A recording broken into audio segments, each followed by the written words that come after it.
Good afternoon friends. Welcome to விதைகள் study centre. இன்னைக்கு science and டெக்கில் கோள்களின் இயக்கம் பற்றிய கெப்லரின் 3 விதிகளை குறிப்பிடுக. இந்த கொஷின் தாங்க டிஸ்கஸ் பண்ண போகிறோம். இந்த கொஷினுக்குள்ளே போகிறதுக்கு முன்னாடி நம்ம 2 கோட்பாடை தெரிஞ்சுக்கணுங்க. என்னென்னு பார்த்தீங்கன்னா, ஒன்று சூரிய மைய கோட்பாடு, இன்னொன்று புவி மைய கோட்பாடு. புவி மைய கோட்பாடுனா தெரிஞ்சிருக்கும். புவியை மையமாக வச்சு மற்ற கோள்களும் சூரியனும் சுற்றிட்டு வருது அப்படின்னு தாலமி போன்ற ஆஸ்ட்ரோனமர்ஸ்லாம் சொல்கிறாங்க. இல்லைங்க, இது தப்பு.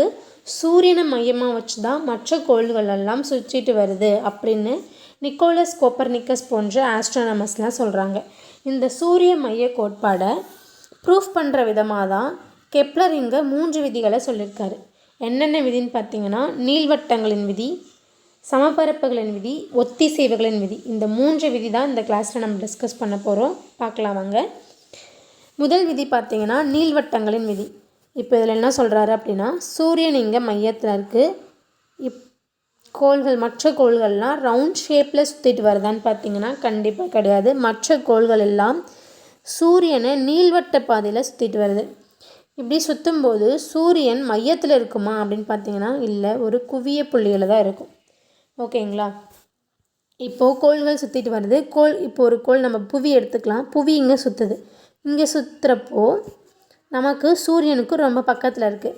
ஓகே, இது ரொட்டேட் ஆகி இங்கே வருது. இங்கே வரப்போ எப்படி இருக்குது? சூரியனோட ரொம்ப தூரத்தில் இருக்குது. பக்கத்தில் இருக்கிறது சேமை நிலைனும், தூரத்தில் இருக்கிறது அண்மை நிலைனும். மாற்றி சொல்கிறேன். பக்கத்தில் இருக்கிறது அண்மை நிலைனும், தூரமாக இருக்கிறத சேமை நிலைனும் சொல்லப்படுது. சேமை நிலைக்கு இன்னொரு பேர் சொல்லுவாங்க, இதை நோட் பண்ணிக்கோங்க. அப்ஹீலியான் அப்படின்னு சொல்லப்படுது.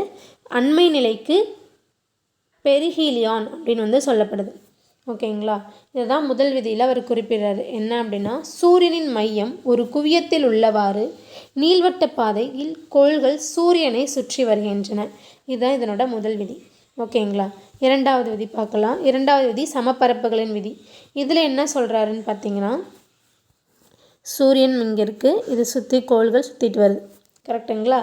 இப்போது எக்ஸாம்பிள் புவி எடுத்துக்கலாம். புவி இங்கே இருக்குது, இது ரொட்டேட் ஆகி இங்கேயும் சுற்றும். கரெக்டுங்களா? ஃபுல்லாக சுற்றிட்டு வரும்.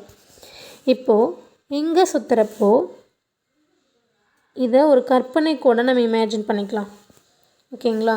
இப்போது இந்த டிஸ்டன்ஸை ஒரு மாதத்தில் புவி கடக்குது அப்படின்னா இந்த டிஸ்டன்ஸையும் புவி ஒரு மாதத்தில் தான் கடக்கும் அப்படின்னு சொல்கிறாங்க. எப்படிங்க அப்படின்னு பார்த்தோம் அப்படின்னா, இது பக்கத்தில் இருக்கா, அதாவது அண்மை நிலையில் இருக்குது. அண்மை நிலையில் இருக்கப்போ சூரியனோட கிராவிடேஷ்னல் ஃபோர்ஸ் அப்படிங்கிறது அதிகம். அது நல்லா புவியை பிடிச்சி இழுக்கும். அப்போ புவி அப்படிங்கிறது வேகமாக சுற்றும். கரெக்டுங்களா? இப்போ இங்கே தூரமாக இருக்குது, இந்த பகுதி தூரமாக இருக்குது. தூரமாக இருக்கப்போ கொஞ்சம் கிராவிடேஷ்னல் ஃபோர்ஸ் கம்மியாயிடும். அப்போ அதனுடைய சுற்றுறது கம்மியாயிடும். அப்போ இங்கே எவ்வளோ மாதத்தில் கடக்குதோ அதே மாதத்தில் தான் இங்கேயும் கடக்கும் அப்படின்னு சொல்கிறது தான் இரண்டாவது விதி. பார்க்கலாம். கோளின் மையத்தையும் சூரியனின் மையத்தையும் இணைக்கும் கற்பனை கோடு சம காலங்களில் சம பரப்புகளை கடக்கிறது. என்ன சொல்கிறாங்க? சம காலங்களில் சம பரப்புகளை கடக்கிறது. புரியுதுங்களா? இதுதான் சம பரப்புகளின் விதி. அடுத்து மூன்றாவது விதி பார்க்கலாம். மூன்றாவது விதி அப்படிங்கிறது ஒத்திசைவுகளின் விதி. சூரியன் இங்கே இருக்குது, இதை சுற்றி கோள்கள் சுற்றிட்டு வருது. கரெக்டுங்களா? இப்போது சுற்றுக்காலம்னா நமக்கு என்னன்னு தெரியணும். ஒரு கோள் இங்கே ஸ்டார்ட் பண்ணி ஃபுல்லாக சூரியனை சுற்றிட்டு வர ஒரு காலம் தான் சுற்றுக்காலம் அப்படின்னு சொல்லப்படுது. ஓகேங்களா? எந்த ஒரு கோள்களுக்கும் சுற்றுக்காலங்களின் இருமடிகளின் விகிதம் சூரியனிலிருந்து அவற்றின் பாதி அளவு பேரச்சுகளின் மும்மடிகளின் விகிதத்திற்கு சமம். அப்படின்னா என்னன்னு பார்த்தீங்கன்னா,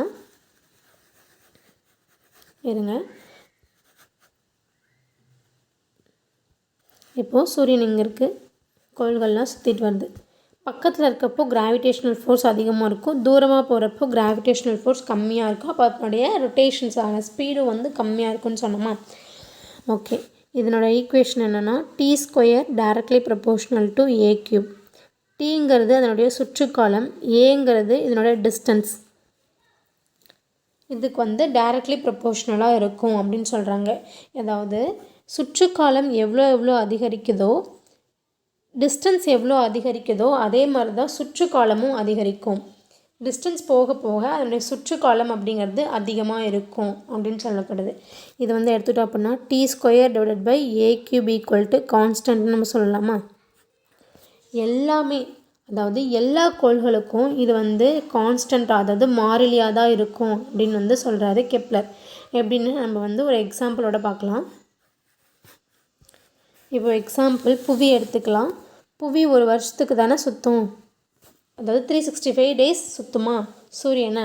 அதை நம்ம வந்து டீன்னு எடுத்துக்கலாம். அதனோட டிஸ்டன்ஸ் எவ்வளோ இருக்குன்னா 1 ஆஸ்ட்ரானமிக்கல் யூனிட் இருக்கும். இப்போது அந்த t²/a³ நம்ம போட்டோம் அப்படின்னா 1² / 1³ எவ்வளோ வரும்? 1. அதாவது கான்ஸ்டன்ட் 1 வந்துருச்சு. அடுத்து நம்ம புதன் எடுத்துக்கலாம். புதனோட சுற்றுக்காலம் 0.24 இயர்.